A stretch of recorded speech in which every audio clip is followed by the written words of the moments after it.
All right, we're on the record in 20F3 Commonwealth versus John Wimsett, who's present. Mr. Sparks, you going to be handling the hearing today? Yes, sir, Your Honor. All right, are you ready to proceed? Yes, sir, Your Honor. Commonwealth would like to call its first witness. Yes, Your Honor. Joe Ballard for the Commonwealth handling this matter. Who would you like to call first? Detective Josh Greenwell. All right, Detective, if you would raise your right hand for me, sir. Do you swear or affirm testimony that you're going to give us the truth, the whole truth, and nothing but? Yes, sir, I do. You state your name Joshua Greenwell, and how are you employed? detective with the Nelson County Sheriff's Office.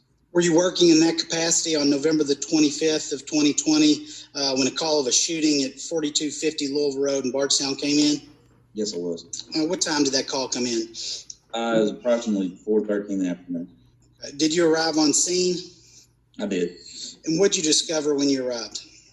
When I arrived on scene, other deputies had already made a contact or had arrived to the scene prior to my arrival. When I arrived on scene, I discovered Mr. Blake Martin. Body was laying under the carport.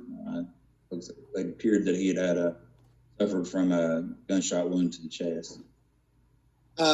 Did you discover whose residence that was? The residence was Miss Erin Seward. All right. And was there anyone at the residence at that time? Miss Seward was at the house at the time. Okay. And by the time you arrived, Mr. Martin was deceased? Yes. Okay. Did Miss Seward indicate who had shot Mr. Martin?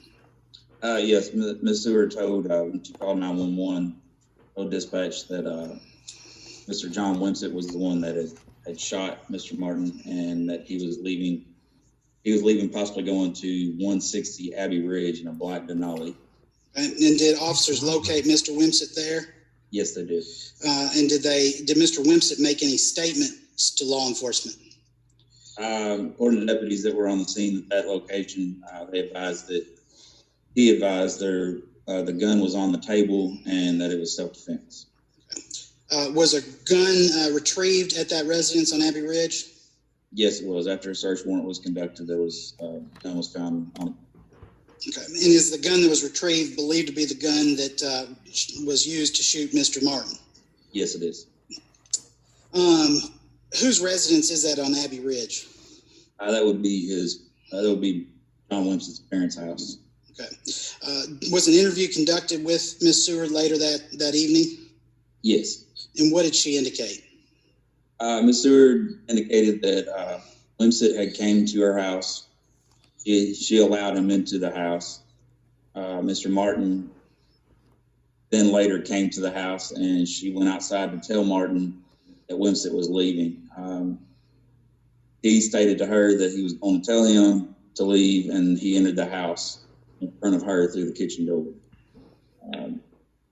Martin approached the entrance of the living room. She stated that no words were exchanged, and Wimsett shot Martin one time. She then attempted to call 911 and run to a neighbor to get help. What did she say as far as whether Martin had approached Wimsett or made any advancements towards him? She stated to me that when he came into the house, that he wasn't running. He had open hands, but he was walking probably a little briskly, and before any words could be exchanged, before he could enter the living room, shot was fired. Okay. At this time, have you all found any physical evidence that contradicts her account of how it occurred? None found at this time, no. Okay. Was there any evidence you all found of forced entry by Mr. Martin? There was no evidence of forced entry at the doorways or the windows. Okay. Is there any evidence that a physical altercation occurred between Mr. Martin and Mr. Wimsett before the shooting? No, there was not. Okay. Any evidence that Mr. Martin had a weapon on him? No. There was a small pocket knife that was found by the medical examiner. It was found in his pants pocket, folded closed. In Mr. Martin's pants pocket? Yes. Okay. All right. Is the investigation ongoing at this time? Yes, it is. There's still some evidence that we're going through and checking. Such as what? We're still going through phone records. We've got search warrants on the cell phones. Still waiting to get one cell phone downloaded.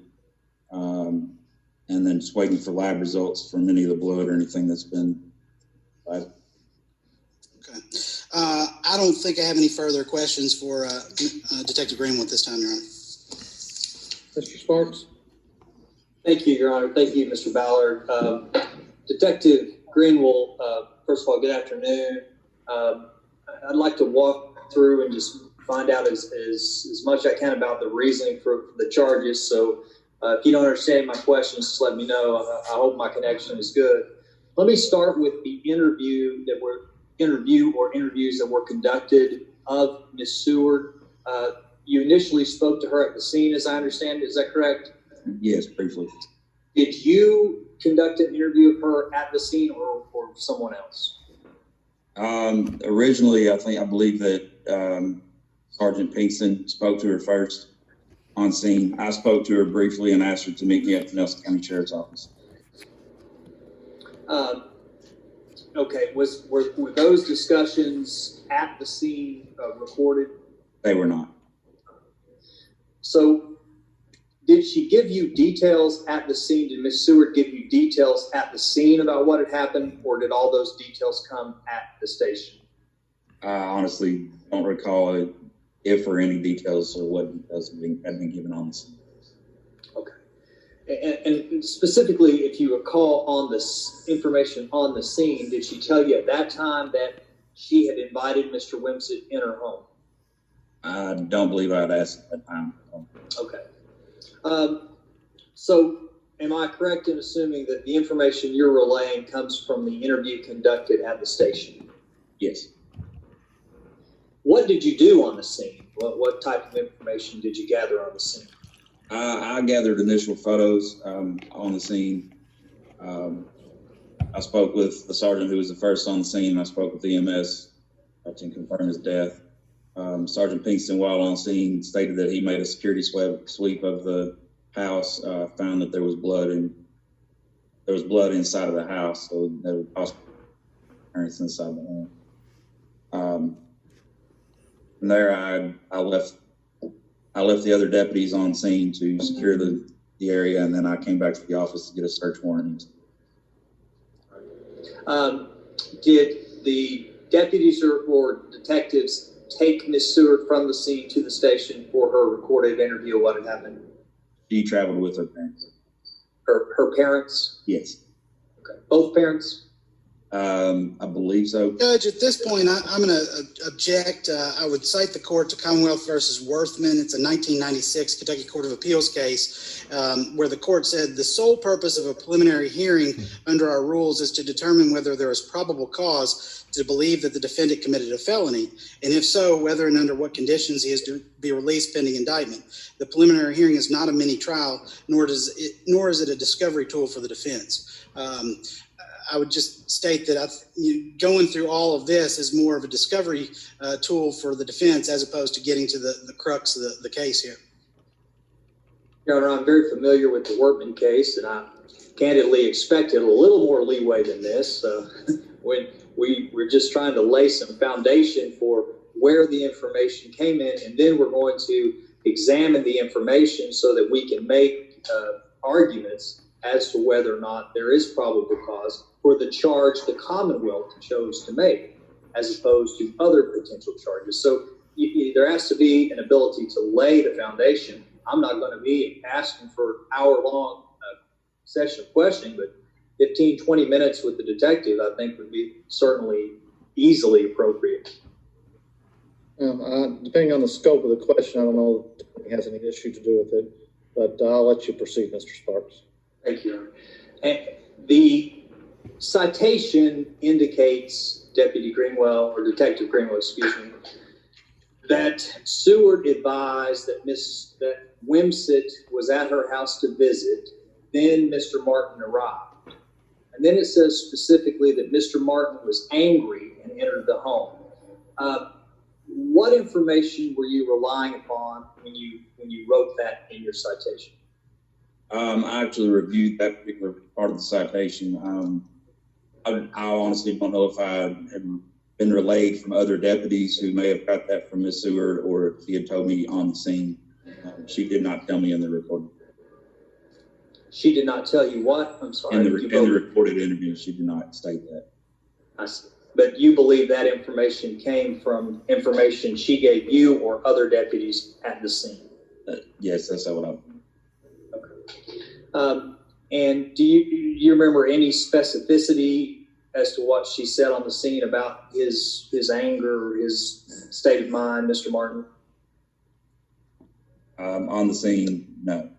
Okay. And then I guess what she said in the recorded interview, we'll see when we get the recorded interview, correct? Yes. So did Ms. Seward indicate if she believed that Mr. Martin was angry, did she indicate that she tried to stop him from entering the residence?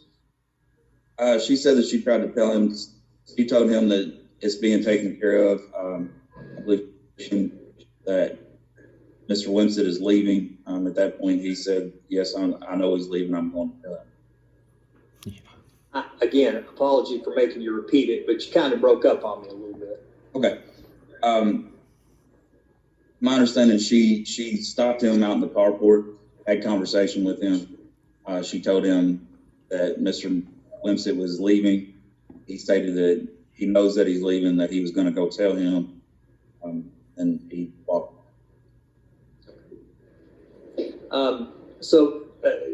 Do you believe, based on your discussions with her, that she was trying to stop him from going in the house in order to avoid a confrontation between the two? Yes, I believe that was possible.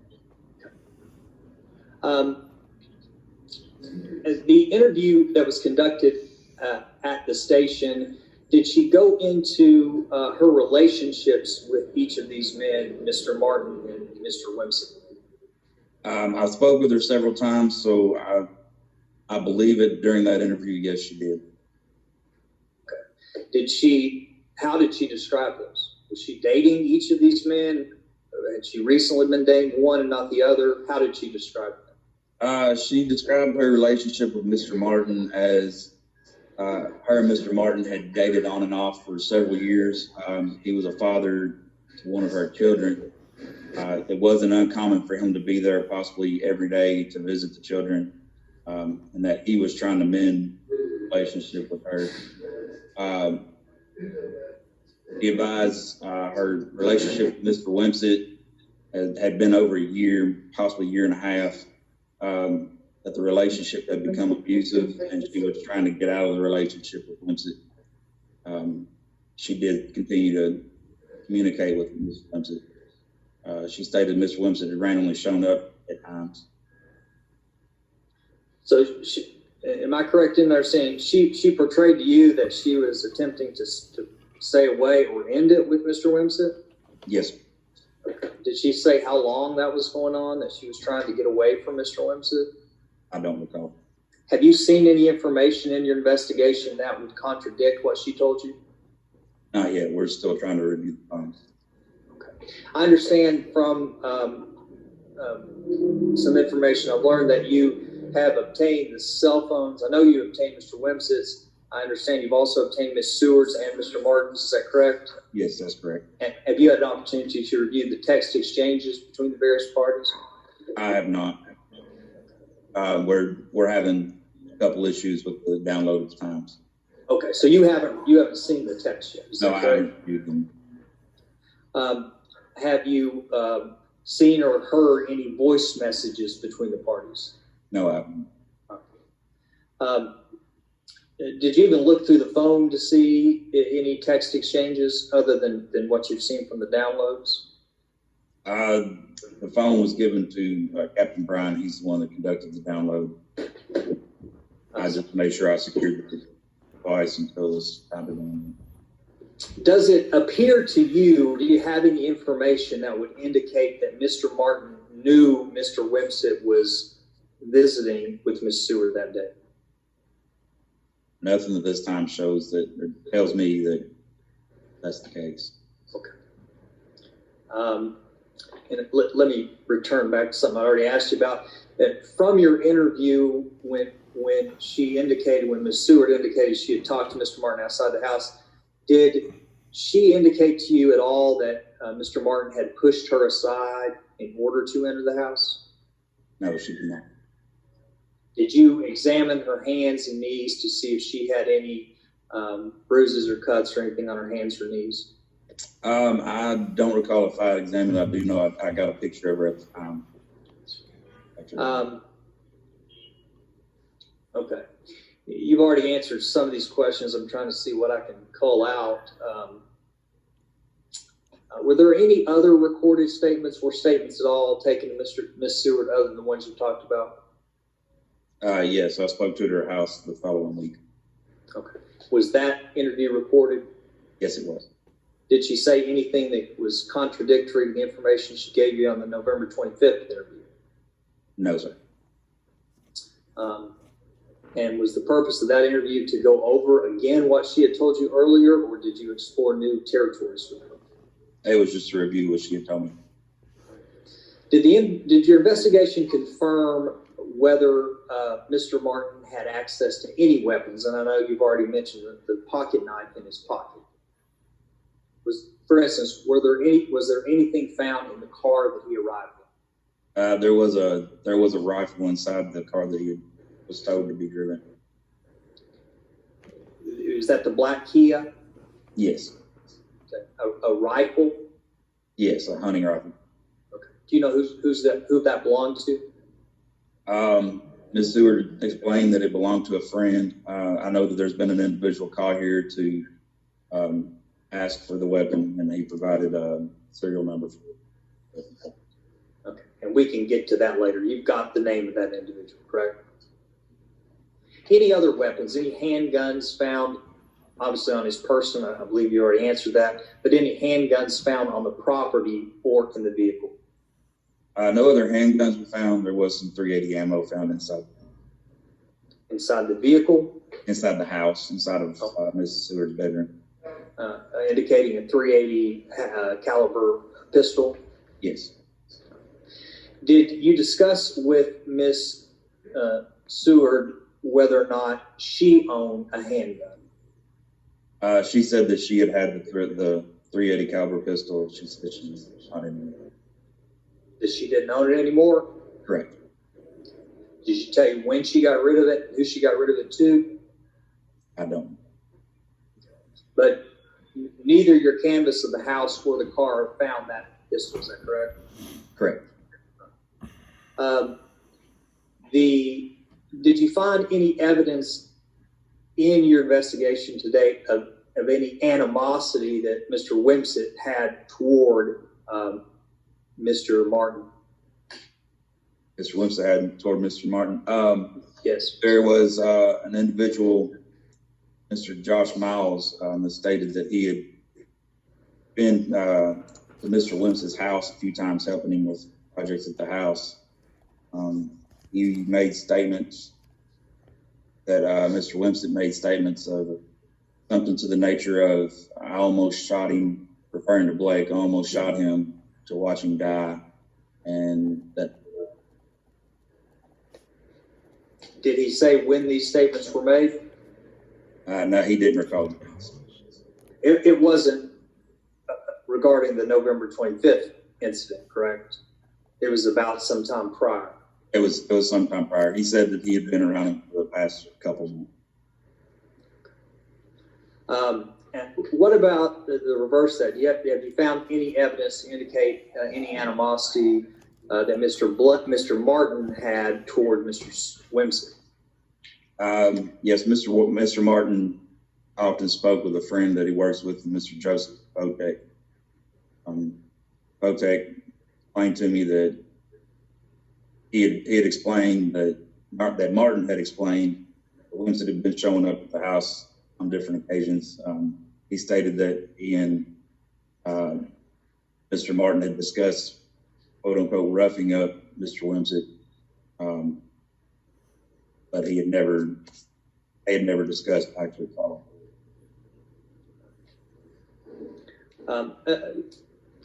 Mr. Miles, earlier, I was trying to note, you said Miles, is that M-I-L-E-S or M-Y-L-E-S? John Miles. M-I-L-E-S. Okay.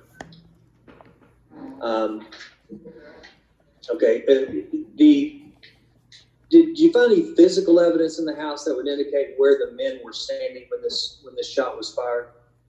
A shell casing was located in the center of the living room, or general area of the center of the living room.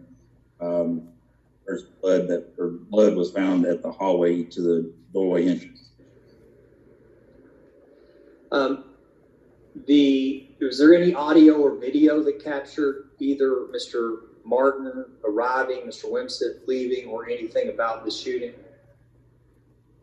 A neighbor's video. There's a neighbor that has video that faces towards the carport. I was not able to retrieve any video from that DVR. Was that Mr. Kaufman or? No, that was Mr. Shelby. Across the road. No, sir. If you're looking directly at Miss Seward's house, it'd be the house on the right. All right. I'm almost finished here. A few questions about the charge that you've made currently. Mr. Sparks, I apologize. For about the fourth time today, I was kicked off my own Zoom call. The last thing I heard was you were asking about the location of the two men. There was a shell casing in approximately the center of the living room. Yeah, we just touched on some video evidence after that. There was none, essentially. Detective Greenwell also said there was some blood in the hallway. Okay. If you're fine moving forward from there, Mr. Sparks, that's fine with me. Okay, and Judge, I'm actually toward the end of my question, but a few questions to follow up on that. The blood that you found, Detective Greenwell, in the hallway, is that the exact location where Miss Seward indicated that Mr. Martin had been shot, that he was standing when he was shot? Yes. Okay. And how many feet away from him is the location that you believe Mr. Wimsett was standing when that shot was fired? What she indicated, it was measured at approximately 10 feet. I apologize, couldn't hear that. Where she had indicated that Mr. Wimsett was standing and where Mr. Martin was standing, it was measured at approximately 10 feet. 10 feet? Yes. And the shell casing was consistent with that, the location of the ejected shell from the pistol? You've charged Mr. Wimsett with the crime of murder in the first degree, which requires an element of intent. Let me ask you specifically what you found in your investigation so far that supports that he had an intent that day to kill Mr. Martin.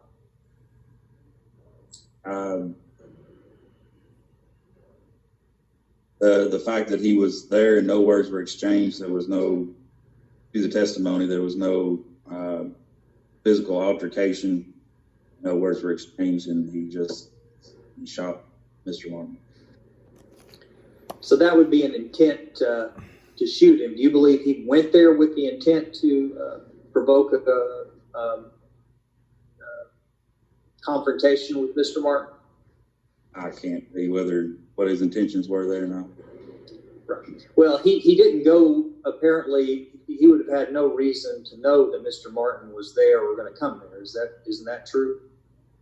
Other than the fact that she states that Mr. Martin was commonly there nearly every day. Well, when Mr. Wimsett arrived at the location, Mr. Martin was not there. Correct. No, his vehicle was in the driveway. Okay. Do you know what Miss Seward had told Mr. Wimsett about that vehicle? I don't know what she discussed. So back to the intent. So the fact that he shot him, you indicated, would indicate an intent. There was only one shot fired. Is that correct? That's correct. And how many bullets were found in the gun? Bullets were found in the gun. Detective Dean's the one that recovered that weapon. I'd have to go back and know exactly how many were left in the weapon when he retrieved it. Is it safe to say there were additional bullets in the gun that were not fired? Yes, there were. And there was one shot that was fired, correct? Yes. And after that shot was fired, your understanding understanding from Ms. Seward is that Mr. Wimsett left.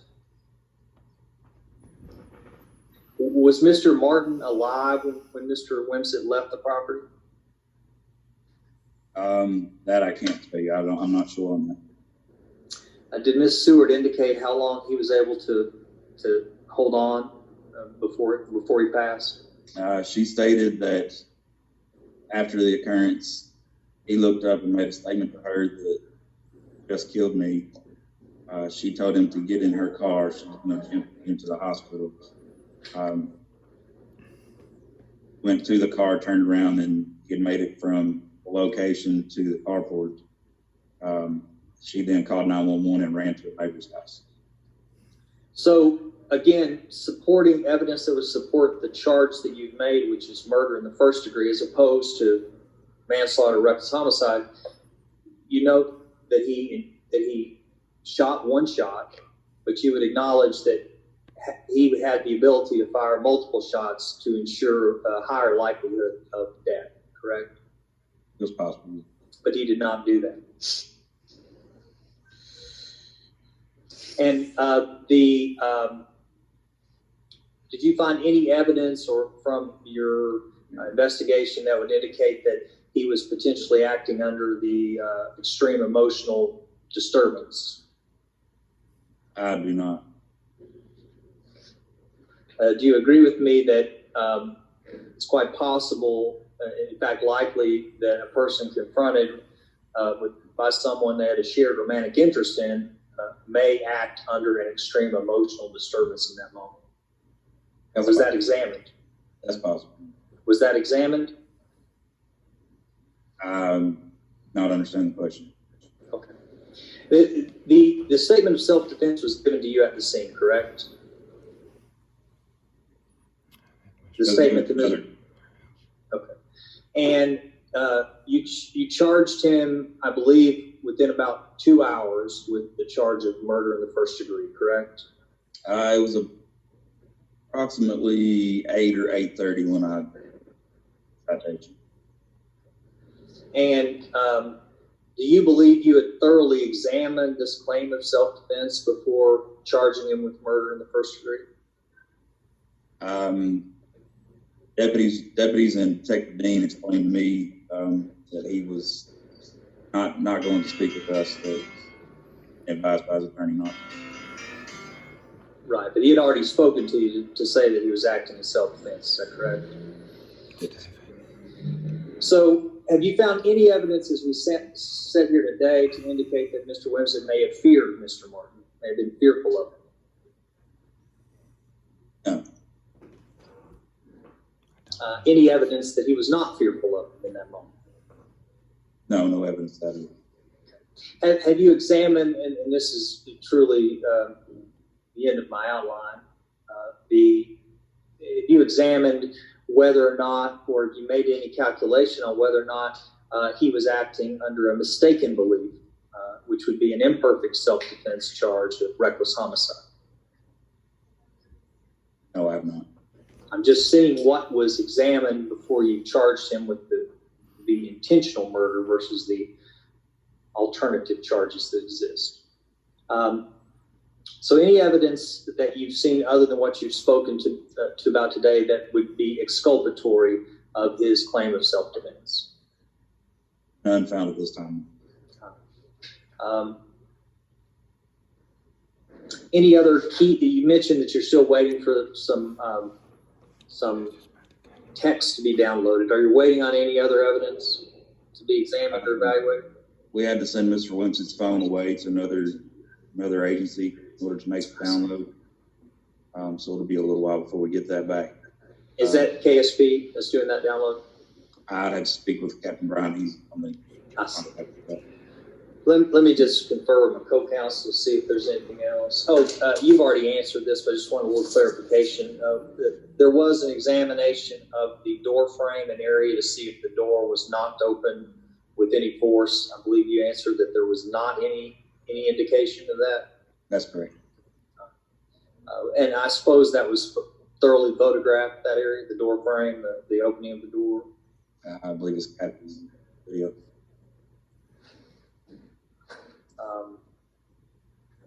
The statements that were taken from Mr. Miles and I believe Mr.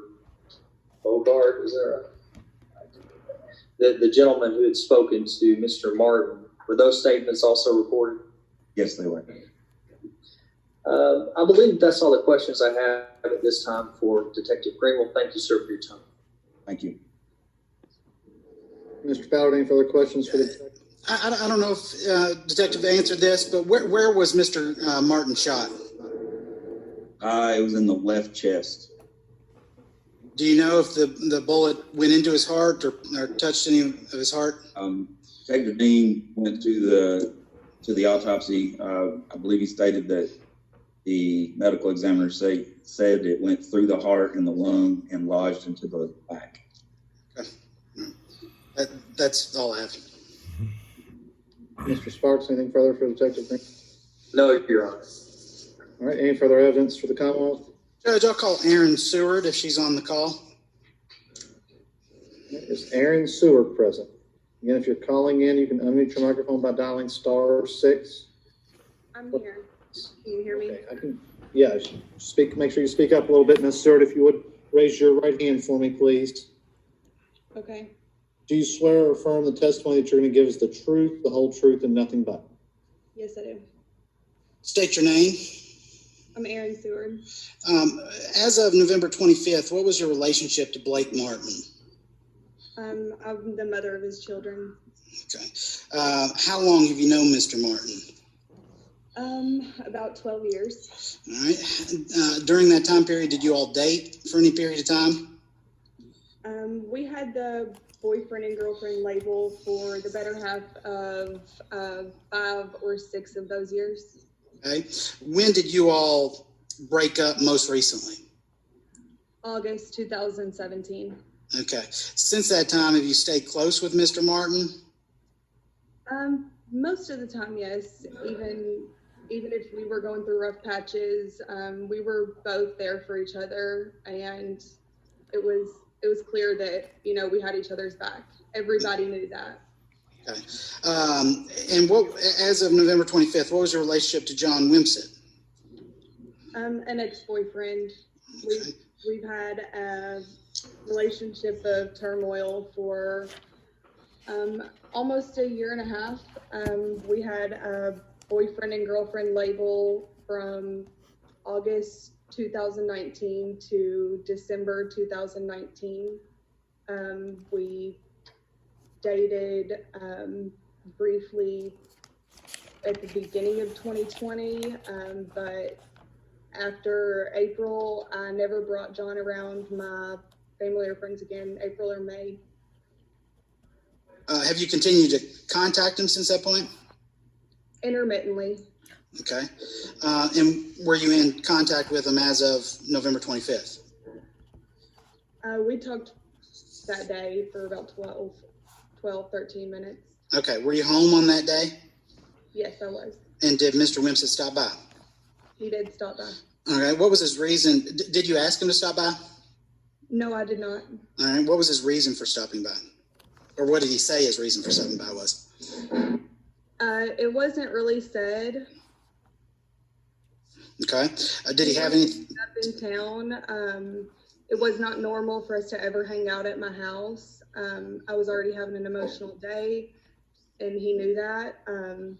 He came over, and yeah, I did not make him leave. He came in my house. Okay. Did you expect him to stop in? Were you expecting him? No, unannounced. All right. And did he have anything for you? Yes. What did he have? He had a couple of things he picked up. He said prior to that, it was an ornament and a Christmas decoration and some food and a bottle of Jaeger. Okay. After Mr. Wimsett had been there, did Mr. Martin pull in? Yes. And did that concern you? Yes. Why did it concern you? Well, because I knew that Blake knew John and my past to be, full of turmoil. And so obviously I didn't want anything dramatic to happen. Okay. Had Blake and John ever been in the same place at the same time, you know, in the last couple of years? They have actually never crossed paths. As far as my understanding, they've Okay. not crossed paths since John has come into my life. They've not even exchanged words. All right. And John came into your life in August 2019, is that right? He came in my life May 2019, I think May or June, yes. And you started dating officially in August, is that right? Yes, Okay. Did you go out to the driveway to meet Blake? yes I did. And what was the conversation between you and Blake? He asked if I was okay. I said I was fine. I told him that John was about to leave, and he told me that, you know, he was going to tell John to leave and just not come back. Do you believe Blake was trying to protect you? More than likely. Okay. Was there an incident approximately a week prior to this? Yes, there was. And what happened there? John had showed up to my house in the middle of the night. I'm not sure what time. And he tapped on my window, and I came outside, and he confronted me about Blake being at my house. And So was Blake at your house at that time? yes, he was. Okay. All right. Keep going. And he just confronted me about Blake being at my house, and you know, I was just like, yeah, it is what it is. And John was pretty upset, and Blake stepped outside just briefly, and I told Blake that he was leaving, and you know, Blake turned around and came back in the house. Were any words exchanged at that time between John and Blake? Even at that time, there was no words exchanged between John and Blake.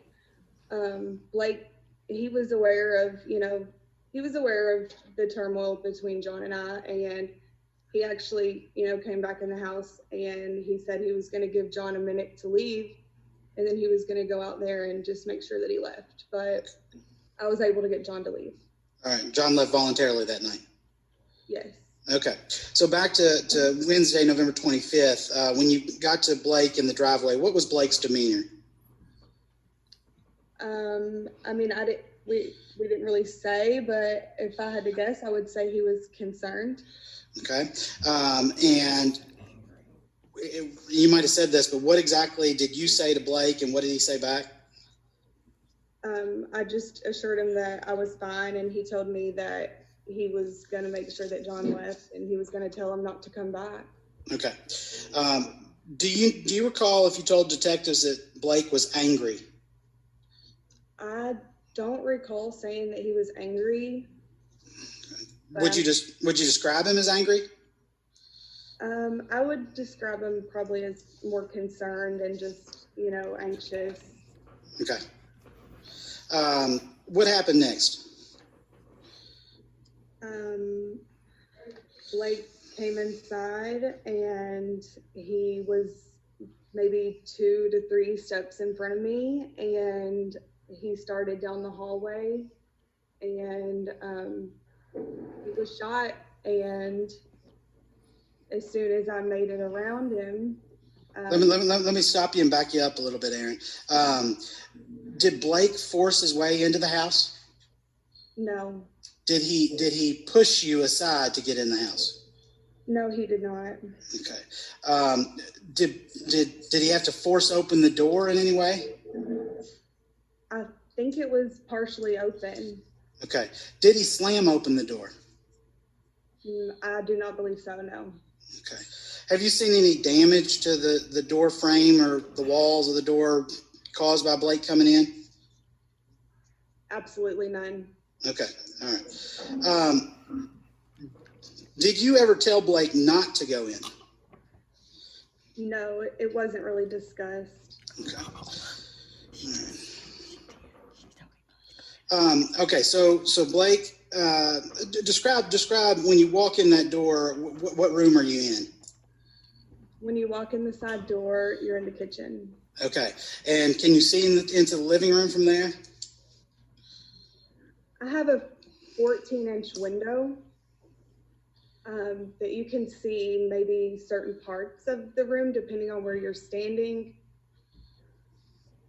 But can you see the whole living room? You cannot see the whole entire living room. Okay. And when you got up from the living room, where were you talking to John before you went outside to talk to Blake? John was seated on the couch, and I was seated at the table in front of my window. Okay. And when that little window in the kitchen, can you see of the house? Or can you see the couch is what I should say. If you're coming in that side door, yes, you can see the couch. Okay. And could you see Blake on the couch see John on the couch when you and Blake walked in? No, that's where I was expecting to see him, maybe, because that's where he was when I left the room. Okay. But he was not there when I came back in that side door. He was not on the couch anymore. Okay.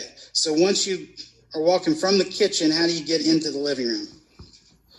I've got a small hallway. It's maybe 5 feet, and then you're at the opening of my living room. Okay. Where were you when you heard the shot? Maybe 4 feet from Blake. Okay. In his direction. Headed in his direction towards the living room? Headed towards Blake, yes. Okay. And where was Blake when you heard the shot?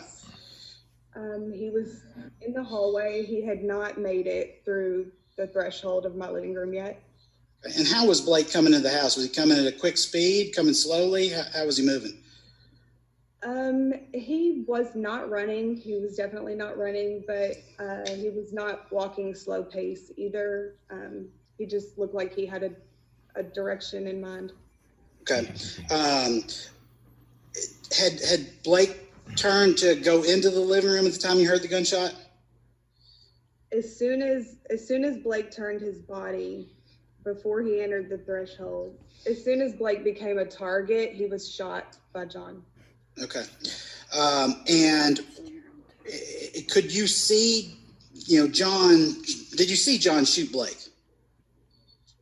Because I was following Blake, there was a hallway right there where there's a wall. I couldn't see John, but I heard the gunshot and I saw Blake.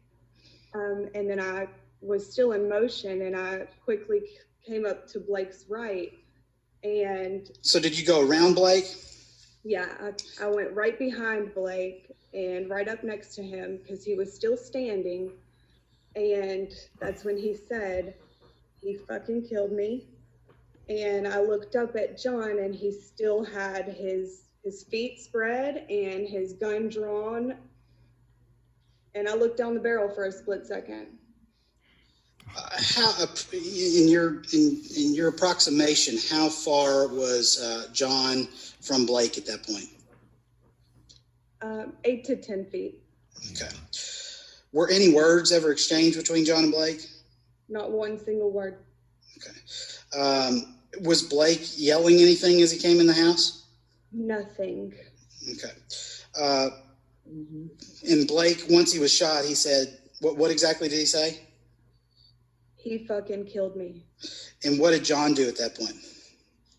Exited out of the front door, which was 1 foot to his right, maybe 2 feet to his right. Okay. What did Blake do? I guess he started towards the carport, and I immediately grabbed my cell phone, which was in the living room. This was in maybe a matter of 5 to 10 seconds, and I grabbed my phone and I had 911 on the phone, and I had told Blake, go get in the truck, and I guess I was still in a state of shock. I actually walked past Blake on the carport and opened up my car door. When I turned around, that's when I realized that Blake was actually collapsed on the carport, and 911 was already on the phone at that point. How long would you estimate after the shooting were you on the phone with 911? How long did it take you to call them? Like, how long did my phone call with 911? No. How long between the shooting and you calling do you think it was? Oh, maybe 5 seconds, 4 seconds. It was the very first thing. Okay. Where did you see where John went once he left out the front door? He went directly to his car. Okay. Did he say anything to you as he left? No, Did Blake have anything in his hands when he came in the house? no, he was wearing a t-shirt and jeans, no jacket, nothing in his hands, nothing at all. Okay. Did you know that John had a gun when he was in your house prior to the shooting? Absolutely not.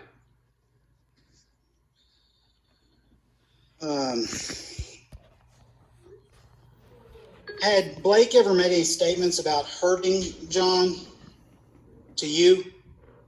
He told me that maybe he wanted to like beat him up one time after he saw bruises that John left on me a long time ago. Did you ever convey that to John? No. Had John ever made any statements about hurting Blake? Yes. What did he say? That he fucking hated him and, you know, that he should kill him. Was that or those statements? Was it more than one time? You can say it first. Just sporadically throughout the time. John just despised the relationship that Blake and I had. Okay. Was anyone else at the house when this all happened? No. Did you ever think that something like this would happen? Never in a million years. When Blake's going into the house, what did you think was gonna occur?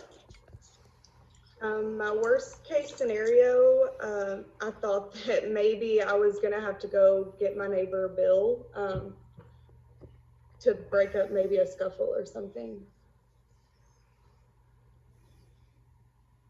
I never dreamed that John would have a gun in my house.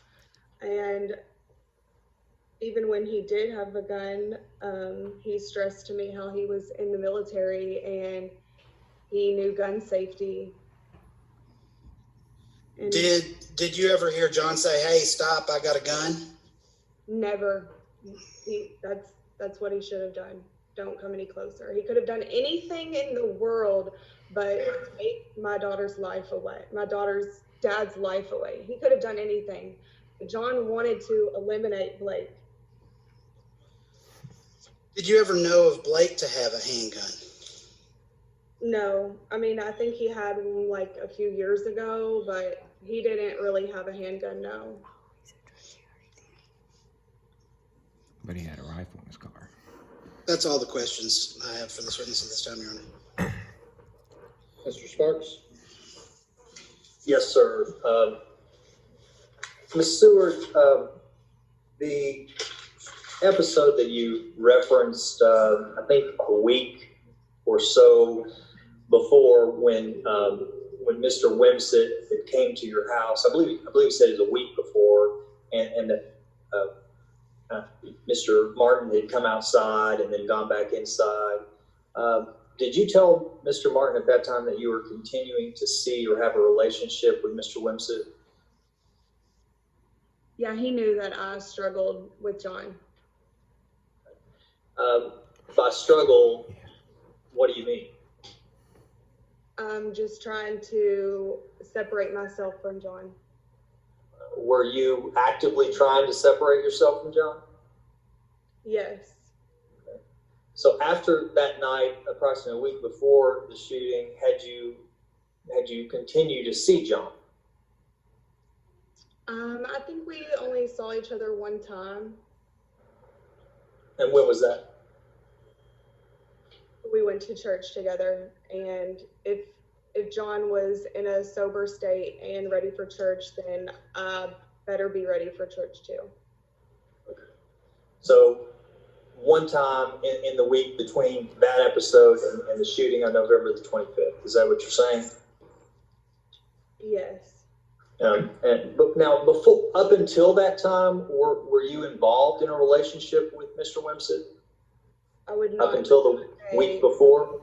I wouldn't say a relationship, like a boyfriend-girlfriend relationship, but we talked because, I mean, I had love for John, and through us being boyfriend and girlfriend or not being boyfriend or girlfriend, I wanted to see John do good in his life, you know, as a friend. And until I realized, you know, that he carried the evilness to take someone's life away. So on the day of the shooting, on November the 25th, had you spoken to John before he arrived? Or texted with him? We did not exchange text messages that day.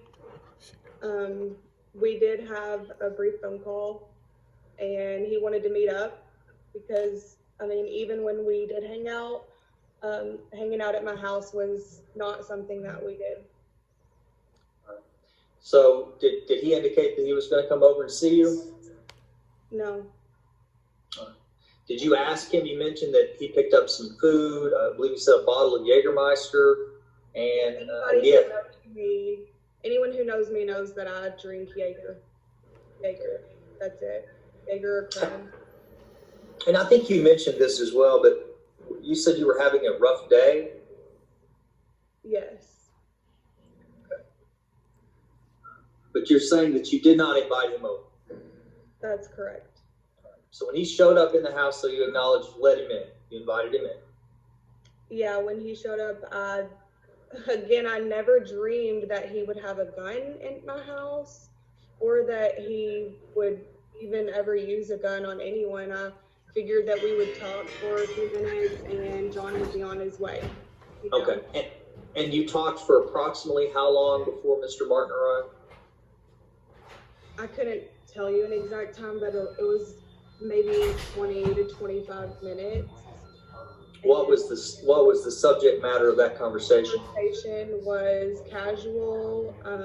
It was not really, it wasn't really threatening. He was just talking about the farm that he'd got, and he wanted me to come with him and whatnot. And John knew that I wasn't going to be serious with him until he had a lengthy date of sobriety. He knew that I wouldn't really give him the time of day, and it was starting to make John mad that I wouldn't take him serious. And I just assured him that day, that I'm not going to change my phone number and delete social media and stay in your house for multiple days without leaving. And so you're saying that he was asking you to do those things? Yes, he did request those things. Had you discussed on that day at all, Mr. Martin? Had we discussed Blake that day? Yes, ma'am. And I'm sorry, I'm trying to refer to everyone by their last names. So. No, we did not discuss Blake that day. Because as I understand things from your testimony, it would have been about a week earlier that Mr. Wimsett would have come over to your house at night and found that Blake was at your house. Mr. Martin was at your house. So you said he was upset. I'm just curious as to whether he was discussed in that conversation. But being the relationship that John and I had, which was full of turmoil, nothing was stable. I'm a single female. He's a single male. Blake is a single male. What we wanted our futures to be isn't really as relevant, or the conversations aren't really as relevant as the fact that I had no idea John had a gun in my house that day, or he had the capacity of evilness to use it on someone. I appreciate your distinction about what's relevant, but I would also ask you just to focus on my question. The answer is you did not speak about Mr. Martin that day. Is that what you're saying? That's correct. All right. Had you communicated via phone, either a voice call or text message with Mr. Martin on November 25th? We texted a little bit, yes. Did he know that Mr. Wimsett had spoken to you earlier that morning? Not at that time, no. Did he at any point in time? Yeah, he knew that John and I had still talked from time to time. Okay. Well, yeah, I apologize. That was confusing. What I'm asking, on the day of November 25th, did Mr. Martin know or have any idea that Mr. Wimsett was going to be at your house? Absolutely not, because I didn't either. Okay.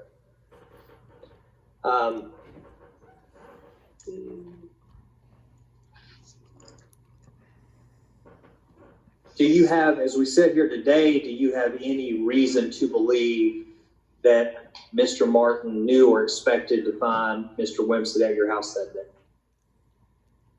Other than him driving by on his way home and recognizing that it was John Wimsett's car in my driveway, no. Okay. Is that why you believe he stopped at your house? Yes. Okay. And is that just, are you getting that from someone else, or are you just putting that together from what you know? What do you mean? Well, did someone tell you that, hey, we were just driving by and, Mr. Martin saw the car there and he stopped, or are you just assuming that's what happened? I'm assuming, as Blake was working in Louisville that day and I live on Louisville Road, he drove by on his way home. He saw John's truck in the driveway, didn't like what he saw, so he stopped by. You've testified, and I was going to ask you about your opinion of Mr. Martin's emotional state when he arrived. You said you wouldn't describe him as angry. You said that to Mr. Ballard. You said you would describe him as being concerned. What was he concerned about, if you know? Well, I know that Blake had assured me that he, wouldn't do much harm to John, but I think that he did want to address John about the past abuse and assure that that would never be an issue again, things like that. So did he assure you of that when you had the discussion outside that day? No. He just said that he was going to tell John to leave and tell him not to come back. And you, knowing what you knew of the situation, you didn't expect a confrontation to occur. You've already said that Blake and Ms. Martin had previously indicated he'd fight Mr. Wimsett. The worst case scenario in my eyes was going to be maybe a small scuffle in my living room. And again, I thought the worst thing that would happen would I have to go get my neighbor Bill to break the two up, because I knew that I wouldn't be able to break them up. But again, I had no idea that John had a gun on his person. Had I known that John had a gun on him, I wouldn't have ever let him in my home that day. Well, I understand that Mr. Wimsett was already in your home, but if you expected there may be a scuffle, whether it's a small fight, a big fight, whatever, wouldn't you agree with me that you would have attempted to keep Mr. Martin from going in the house? Why even let that confrontation occur? Well, I told him that I had it under control and that John was going to leave soon. But, And he said, I know. Blake just wanted to assure that John was going to leave. It happened pretty fast. I didn't really say, don't come in, or yes, come in. Well, did you lead him in the house? Did you go first? Blake was before me. Okay. And your testimony is he did not push you aside. Is that correct? That's right. So how did he get in there first? Would Mr. Wimsett have been able to hear the conversation between you and Mr. Martin? That's very doubtful. Okay. Would he have been able to see that confrontation through that window you spoke of? No. Okay.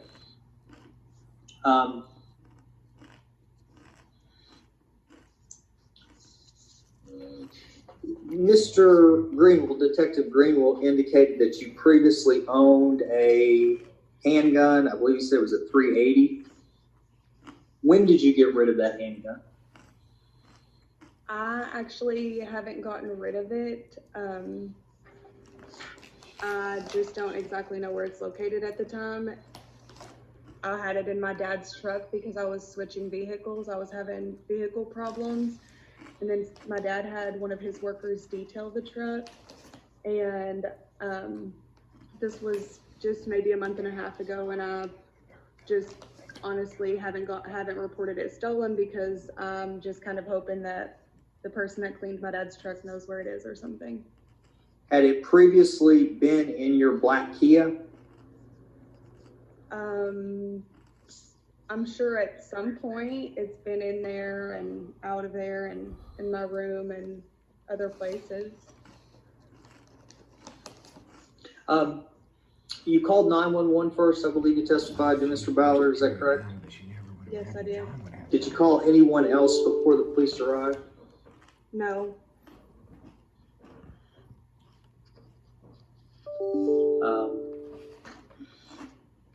And that call, I suppose the EMS was on the scene first, or were the police on the scene first?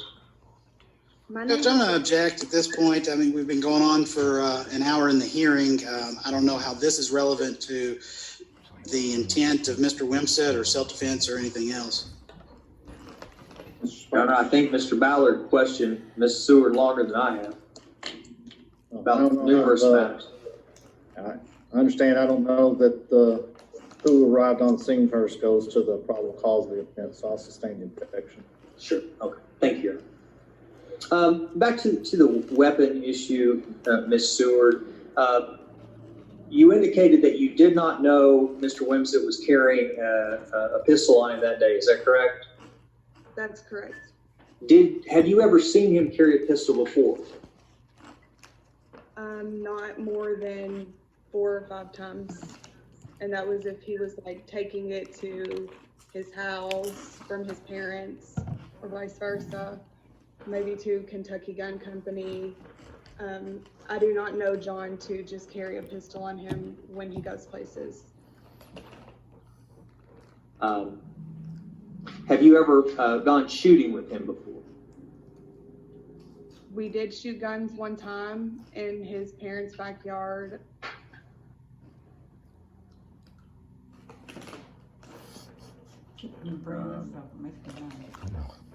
Your Honor, give me just a second to review my notes. Mr. Ballard asked a lot of the questions I was going to ask. Let me just review everything, make sure I've covered everything I wanted to cover today.